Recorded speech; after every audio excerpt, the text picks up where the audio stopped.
Garuda Express, an international courier service. Andhra Pradesh ముఖ్యమంత్రి నారా చంద్రబాబు నాయుడు పార్టీపై పట్టుకోల్పోతున్నాడా అంటే అవుననే చెప్పక తప్పదు. కేబినెట్ విస్తరణ తర్వాత చెలరేగిన అసమ్మతి విషయంలో ఇప్పటివరకు ఎవరిపై ఎలాంటి చర్యలు లేవు. మొన్నటికి మొన్న చిత్తూరు ఎంపీ శివప్రసాద్పై వేటి వరకు వచ్చి ఆగిపోయారు బాబు. బుజ్జగింపులు ప్రధాన అజెండాగా సాగుతోంది ఆయన వ్యవహారం. క్రమశిక్షణకు మారుపేరైన టీడీపీలో ఏం జరుగుతోంది మీకు తెలుసుకోవాలనుందా? తెలుగుదేశం పార్టీ అంటేనే క్రమశిక్షణకు మారుపేరు.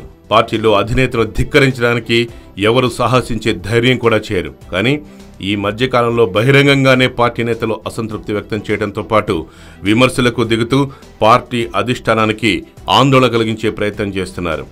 ఇటీవల మంత్రివర్గ విస్తరణలో పదవులు ఆశించి భంగపడిన పలువురు నేతలు బహిరంగంగానే తమ అసంతృప్తిని వ్యక్తం చేయటం ఇందుకు ప్రధాన ఉదాహరణ. ఏకంగా పార్టీ అధినేత బుజ్జగిస్తే తప్ప వారు శాంతించకపోవటం గమనార్హం. ఇంతకుముందు తెలుగుదేశం పార్టీలో ఇలా ఉండేది కాదు. పార్టీ నిర్ణయానికి కట్టుబడి అసంతృప్తి ఉన్నా బహిరంగంగా విమర్శించేవారు కాదు.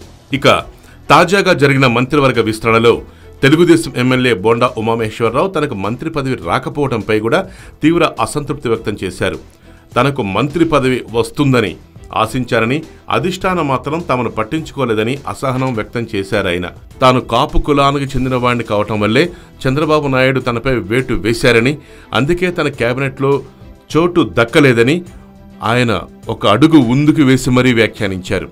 ఇక పార్టీలో సీనియర్ నేత పయ్యావుల కేశవ్ మంత్రివర్గ విస్తరణలో తనకు పదవి లభిస్తుందని గంపెడాసపడ్డారు. అయితే అది కూడా బిస్కెట్ అయింది.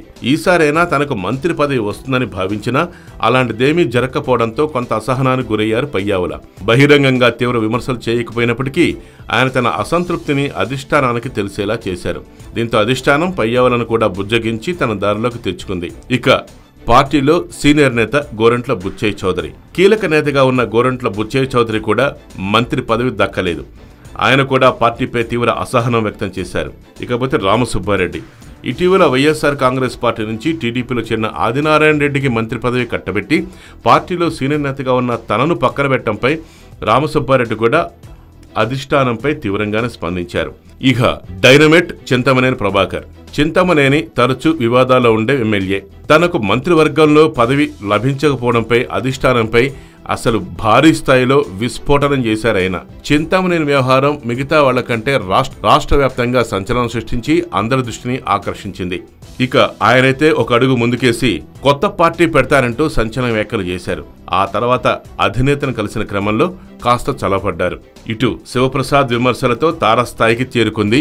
మళ్లీ తెలుగుదేశం పార్టీలో అసమ్మతి సెగ. ఆయన వ్యాఖ్యలు పెద్ద దుమారాన్ని లేపాయి. దళితుల్ని చంద్రబాబు ప్రభుత్వం మోసం చేసిందని, మంత్రివర్గంలో 5 పదవులు ఇవ్వాల్సి ఉండగా 3తోనే సరిపెట్టారని కూడా విమర్శించారు. ఇక బొజ్జల గోపాలకృష్ణారెడ్డి అయితే చంద్రబాబు గుట్టుమట్లు తెలిసిన వ్యక్తి. పార్టీలో ఏం జరుగుతుందో, ఎక్కడ ఏం లుకలుకలున్నాయో మొదట్నుంచి చంద్రబాబు దగ్గర ఉన్నటువంటి మైనస్ పాయింట్లన్నీ బొజ్జల చేతిలో ఉన్నాయి. ఒక్క ఆరోగ్యం బాగలేదన్న మిషతో బొజ్జలను నిర్దాక్షిణ్యంగా కేబినెట్ నుంచి బయటకు గెంటేశాడు చంద్రబాబు నాయుడు. ఇవన్నీ చూస్తుంటే చంద్రబాబు పార్టీపై పట్టు కోల్పోతున్నారా? ఇలా వరుసపెట్టి నేతలు అధిష్టానంపై విరుచుకుపడుతుండటం దేనికి సంకేతం? నారా లోకేష్ రావటం, చంద్రబాబు నాయుడు కొడుకుపై ప్రేమతో ఈక్వేషన్స్ మార్చడం, దీంతో అసమ్మతి చెలరేగటం, ఇవన్నీ చూస్తుంటే నిజంగానే పార్టీపై పట్టు కోల్పోతున్నారనే తెలుగు తమ్ముళ్లు అంటున్నారు. ఈ నేతలు మొదట తీవ్ర స్థాయిలో విమర్శలు, ఆరోపణలు, అసంతృప్తి వ్యక్తం చేసినప్పటికీ చంద్రబాబు జోక్యం చేసుకోవడంతో చల్లబడ్డారు. ఇది కొద్దిగా టీడీపీ కలిసి వచ్చే అంశం అయినా కూడా లోపల మాత్రం రగిలిపోతున్నట్టుగానే ఉంది. శివప్రసాద్ విషయంలో మాత్రం ఇంకా అలా జరగలేదు. శివప్రసాద్ ని పిలిపించి మాట్లాడి బుజ్జగిస్తారని అనుకున్నప్పటికీ చంద్రబాబు అలా చేయలేదు. పార్టీలో సీనియర్ నేతగా ఉన్న శివప్రసాద్ బహిరంగంగా పార్టీ ప్రభుత్వంపై విమర్శలు చేయడం పట్ల చంద్రబాబుకు ఆగ్రహం తెప్పించింది. ఈ నేపథ్యంలోనే ఓ వ్యక్తిగత ఎజెండాతో శివప్రసాద్ ముందుకెళ్తున్నారని, పార్టీపై విమర్శలు చేస్తే చర్యలు తప్పవని చంద్రబాబు ఘాటుగా స్పందించారు. సరే, ఏది ఎలా ఉన్నా నేతల తీరును చూస్తుంటే క్రమశిక్షణకు మారుపేరుగా ఉన్న టీడీపీ కూడా దాదాపుగా పట్టు కోల్పోతోంది. 2019 ఎన్నికల్లో ఇది తీవ్రమైన ప్రభావం చూపిస్తుంది. ఎంతమంది ఆయారాములు గయారాముల వ్యవహారంగా పార్టీ మారిపోతుంది అనేది ఇప్పటి నుంచే తెలుగు తమ్ముళ్ళు లెక్కలేసుకుంటున్నారు. బాబు కొంచెం జాగ్రత్త.